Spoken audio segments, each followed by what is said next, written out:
6 months ago, a neighbor I barely knew invited me into her world. At first, it felt harmless. Coffee walks, casual laughs, and then an unexpected invite to her bachelorette trip. I thought it would be fun, a break from my stressful routine as a mom. But the deeper I got, the more the math didn't add up. This wasn't about friendship. It was about paying for her last hurrah. When my daughter's health collapsed and I backed out, she demanded more money anyway. She said my $20 share was ruining her dream weekend. How can loyalty cost less than $20, but still reveal who your real friends are? When I first moved into the neighborhood, I never expected to get pulled into someone else's inner circle. I had a toddler with fragile health, endless hospital visits, and a family calendar where free time didn't exist. So when Sarah, my neighbor across the street, started inviting me for coffee after dog walks, it felt like a small but welcome break. We weren't close, we weren't swapping secrets or bonding over late-night talks, but we were friendly. That seemed enough. One afternoon, Sarah dropped the surprise. She wanted me to come on her bachelorette trip. I remember blinking at her like she just offered me a ticket to the moon. I wasn't in her bridal party. I didn't even know half the people she was inviting. But she smiled with that contagious confidence that makes you feel awkward for even hesitating. "It'll be wild," she said. "One last chance to hook up before I settle down." Her words sat wrong with me. Not because I cared about her relationship, but because it screamed drama. Still, I thought maybe I was overthinking it. I hadn't had a girls' weekend since becoming a mom. Maybe this was a chance to breathe. Against my gut, I said yes. The costs hit almost immediately. $600 for the flight, $500 for the Airbnb. My stomach tightened when I paid the deposit, but I told myself it was worth it. Worth the rare chance to step outside of hospital rooms and late-night feedings. I also told Sarah the truth. "If you need final numbers, tell me now. My daughter's health isn't predictable." She waved it off, promised it would be fine. "We'll figure it out later," she said. Later came faster than I thought. My daughter's health didn't stabilize. Then my husband's grandmother's memorial landed on the same weekend. I was torn. He told me to go to take the break that he'd manage. But the idea of him juggling grief, travel, and our daughter's fragile health alone? I couldn't. Every instinct screamed that it was wrong. So I told Sarah I can't go. Her response wasn't sadness. It wasn't even disappointment. It was math. "You still owe the second half," she said flatly. If the group split it, that meant about $20 extra each. Her voice sharpened when she added, "They can't afford that." In that moment, something snapped inside me. I had spent months losing sleep over doctor bills, praying for good lab results, holding my daughter through fevers. And here was Sarah, acting like I was ruining her last hurrah over $20. That was my first real red flag. This wasn't friendship. It was a transaction. And everything was about to change. Before everything unraveled, I tried to convince myself this trip might be good for me. I pictured late-night talks, maybe a little shopping, and the freedom to drink a glass of wine without worrying about medicine schedules. For weeks, I let that fantasy keep me going through hospital waiting rooms. But then Sarah started dropping details in the group chat. The wild weekend wasn't just a vibe, it was the plan. Every message had some version of shots at noon, strippers one night, hookups if we're lucky. I remember staring at my phone while my daughter coughed in the background, thinking, what am I even signing up for? I told myself it didn't matter. I could skip the crazy stuff, keep to the chill moments. But that's when the logistics began to snowball. People were arguing about which Airbnb was cute enough. Sarah pushed for the expensive one. When I hesitated, she sent a message that still rings in my head. "Don't be boring. It's my last hurrah." That phrase, last hurrah, kept echoing in my mind. It wasn't a celebration of love. It was a performance, a way for Sarah to squeeze attention and validation from everyone around her. And here I was on the hook for $500, nodding along just to keep the peace. The first red flag came 2 weeks before the final payment deadline. My daughter's test results came back shaky, and the pediatrician adjusted her meds again. Nights became sleepless. I would rock her in the dark, her tiny body trembling against my chest, while my phone buzzed with updates about bottle service. One night, half delirious, I typed out, "Hey Sarah, I'm not sure I can make it. Should I back out now?" Her reply landed within minutes. "You can't back out, we already booked." If you don't come, you'll still owe the rest. Something in her tone, flat, transactional, made my stomach twist. It wasn't "I hope things get better" or even "I'll miss you." It was a bill collector reminding me of my balance. For the first time I realized this wasn't about friendship. It was about numbers. My place in the group was secured not by connection but by cash. And that realization was only the beginning of the nightmare. After that message I started noticing things I had brushed off before. It was like someone adjusted the lighting, and suddenly all the cracks in the wall were visible. The first odd moment came when Sarah added me to a smaller group chat she had with two of her bridesmaids. They weren't talking about flights or outfits, they were complaining about the dead weight on the trip. One of them typed, "Honestly, if she doesn't want to go hard, why is she even coming?" Another added a laughing emoji followed by, "She better at least pay her share." I stared at the screen, heart pounding. Were they talking about me? I didn't answer. Instead I closed the chat, but the seed was planted. The warmth I thought I had with Sarah wasn't real. It was convenience. I was a seat filler, a wallet, a way to spread costs thinner. The second red flag was quieter but sharper. Sarah called me one evening supposedly to check in. For 5 minutes, she let me talk about my daughter's new treatment and the exhaustion of juggling everything. I thought maybe she cared, maybe I had misread things. Then her voice shifted. "So about the money, can you just send it now? It'll make things less stressful for me." Her timing hit me like a slap. I had just admitted that hospital bills were eating us alive, and her takeaway was payment reminders. My throat went dry. I mumbled something about needing more time.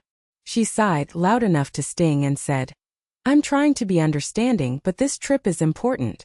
Don't make me the bad guy." That line haunted me. Don't make me the bad guy. As if my daughter's illness and my grief obligations were an inconvenience she had to spin for her benefit. The third moment sealed it. Late at night, while scrolling absent-mindedly, I saw Sarah's Instagram story.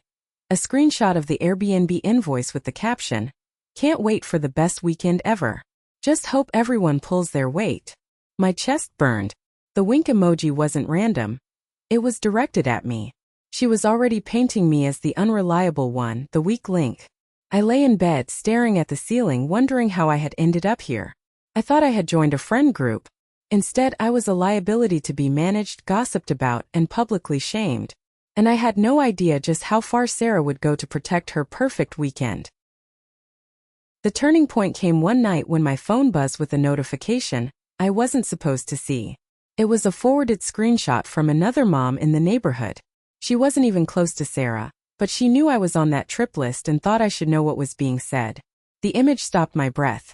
A private group chat where Sarah had written, "Honestly, she's probably going to bail. Good thing she already put down a deposit. At least she's paying for us to have fun." My hands trembled as I zoomed in, reading it again and again. There it was in black and white. My friend had already calculated my absence as a financial advantage. It wasn't that she wanted me there. She wanted my money. For a few seconds the room felt like it tilted. My daughter was asleep in the next room, the monitor quietly hissing white noise, and I sat frozen on the couch, staring at words that turned months of doubt into certainty. Every uneasy feeling, every sharp tone, every passive-aggressive post. It all clicked into place. I wasn't crazy. I wasn't paranoid. They had been planning to cut me out from the start. A rush of emotions hit me all at once. Anger, humiliation, and a strange relief. Anger, because I had been strung along and shamed for hesitating.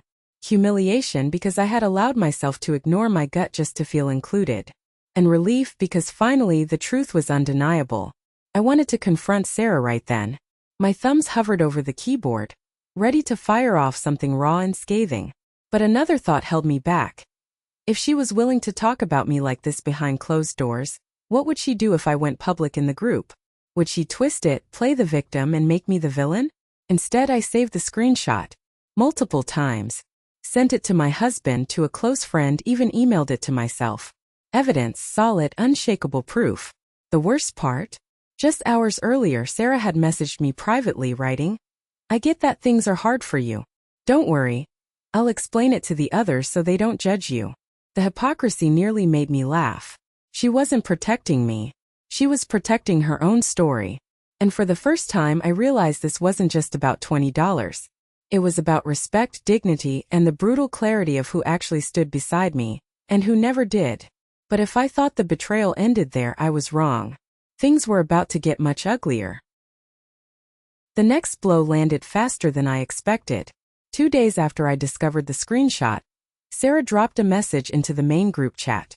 "Hey everyone, just so you know, my name won't be able to make it. But don't worry.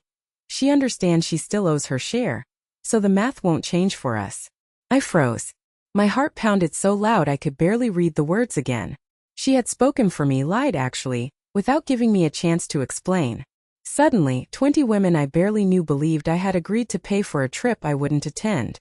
Within minutes, replies trickled in. "That's so considerate of her. Wow, honestly, she's a good friend. Thank God, I can't afford more right now." Each one felt like a knife twisting deeper. I wasn't being thanked. I was being used as a prop in Sarah's perfect bride performance. She got to look like the understanding friend, while I was cast as the quiet donor funding her last hurrah. I typed furiously, "That's not true. I never agreed to pay the rest." Then I hesitated, finger hovering over send. If I dropped that bomb, the group would implode.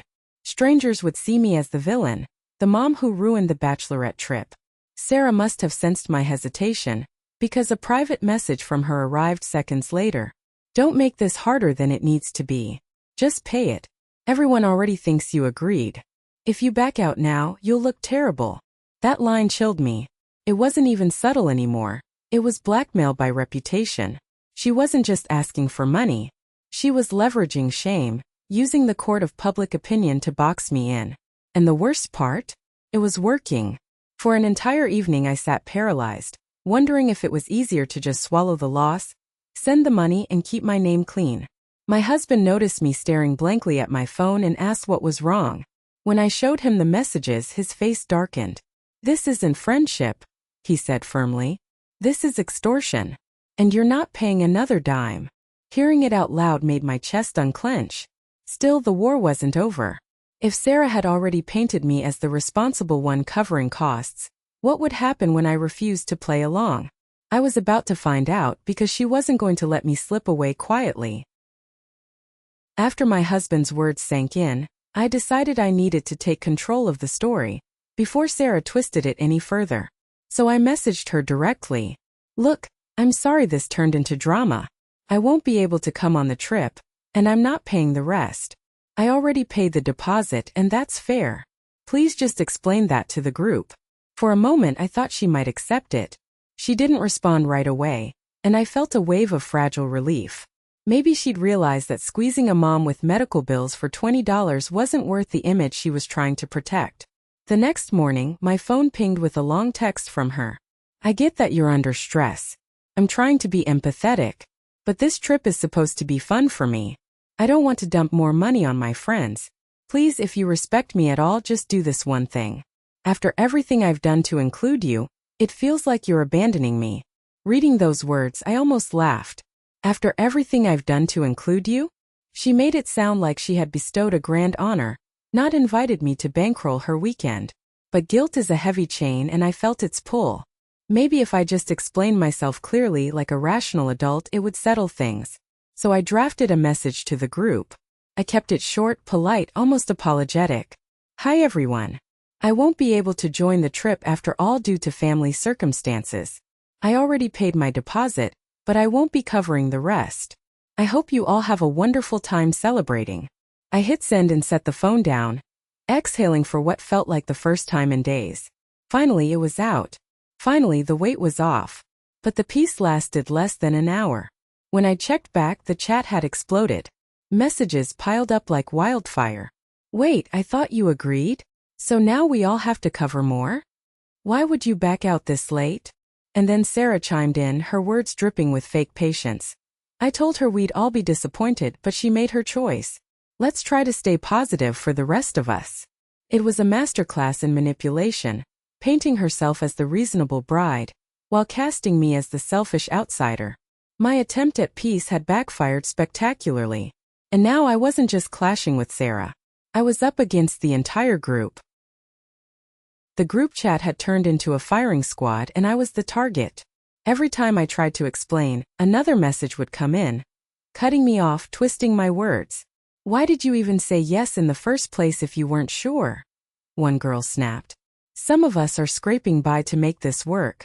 Now we're being punished for your decision. Another added. I could almost see them, faces lit by their phones, bonded by outrage at the convenient villain Sarah had handed them. It was me versus 20 near strangers, and Sarah was quietly feeding the flames. What stung most wasn't their anger. It was Sarah's silence.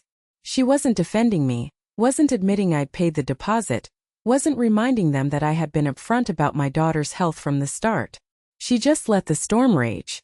And then when the insults reached their peak, she stepped in like some kind of benevolent leader. Okay guys, let's not attack her, she wrote. This is supposed to be a happy time. I know she's struggling, so let's just move forward without more drama. It was perfect. With one message, she positioned herself as the gracious bride, while leaving me branded as the selfish, unreliable mom who couldn't pull her weight. My phone buzzed nonstop that night. My husband told me to mute the chat, but the shame was already lodged under my skin. I lay awake, replaying the messages, imagining them rolling their eyes at my name. By the next morning, it escalated beyond the group. A mutual acquaintance texted me out of the blue. Hey, are you really ditching Sarah's trip and making everyone else pay more? That sucks. My stomach dropped. The narrative had leaked. Sarah's version of events was spreading like wildfire, faster than I could correct it. I wasn't just losing face in a chat. I was being painted as the unreliable neighbor, the killjoy mom, the woman who ruined the bride's last hurrah. That was my breaking point. I sat at the kitchen table, coffee going cold, hands clenched around my phone. I had tried to be quiet, polite, reasonable. It hadn't worked. If Sarah wanted a story where I was the villain, I realized I had only one choice left. Tell the truth loudly, clearly, and with proof. And once the receipts came out, there would be no going back. I had spent nights second-guessing myself, wondering if maybe I was being petty, if maybe sending the final payment was the mature thing to do. But now, watching Sarah let me drown in a sea of accusations, something inside me hardened. Enough was enough. That morning I opened the group chat. My fingers hovered over the keyboard, heart pounding like I was about to step onto a stage. And in a way I was. 20 pairs of eyes would be reading this, waiting for me to stumble. I didn't type a long explanation. I didn't beg them to believe me. I simply dropped the screenshot. Sarah's own words filled the chat. Good thing she already put down a deposit. At least she's paying for us to have fun. For a few seconds the thread went dead. No new messages. Just silence. I could almost feel the shift in the air, like a balloon popping in a room full of people. Then the responses began. Wait, what? One girl wrote. Is this real? Another asked. I followed up quickly. Yes, it's real. A neighbor sent it to me. Sarah wasn't worried about me joining. She was counting on me to pay and disappear. I've already paid hundreds. I won't be covering more. The floodgates opened. That's messed up. Seriously, Sarah? Wow. So you wanted her money but not her there? And then for the first time Sarah broke her performance. She exploded. Are you kidding me? You're really going to ruin my weekend like this? That was private. You weren't even supposed to see that. You're twisting everything. Her mask cracked wide open. The careful bride playing the role of the calm leader was gone. What was left was raw entitlement and fury, visible to everyone. I almost didn't need to say anything more. The screenshot spoke louder than I ever could. But I did add one last message. I never wanted to ruin anything. I just wanted honesty. I trusted you. And you treated me like a wallet. I'm done. This time the silence wasn't mine, it was hers. Sarah didn't reply again. Not that night. Not the next day. The group began to splinter. A few unfollowed her on Instagram. A couple of girls even DM'd me privately, apologizing for piling on without knowing the truth. I wasn't naive enough to think everyone would suddenly side with me. Some probably still blamed me for the math. But the illusion of Sarah as the flawless, generous bride had shattered. And she knew it. I closed the chat, hands still shaking, but lighter than they'd been in months. The fight was over. And for once I hadn't lost. It's been a few weeks since the group chat imploded, and the dust has finally settled. I haven't heard from Sarah again. Not a message, not a knock at my door, Not even a passive-aggressive Instagram post. For someone who lived off attention, her silence says everything. Some of the other women stayed connected. A few even apologized privately, but I didn't chase anyone. The truth is, I don't want to be part of a circle where loyalty is measured in dollars and silence is mistaken for kindness. My life is messy enough with hospital visits, bills, and sleepless nights. I don't need to add fake friends to that list. What surprised me most was how freeing it felt to walk away. For months, I carried guilt like it was my job. Guilt for not being the fun friend, for being the mom who couldn't let go, for disappointing someone I barely knew. But now I see it clearly. Saying no wasn't selfish. It was survival. And Sarah? Maybe one day she'll look back and realize her last hurrah wasn't ruined by me. It was ruined by her own inability to value people over parties. That's her lesson to learn, not mine. As for me, I've learned to trust the red flags the first time they show up, to protect my boundaries before someone else decides what they're worth, and to never mistake inclusion for friendship. So I'll leave you with this. If someone demanded money for loyalty, even after you showed them your struggles, would you pay up or walk away?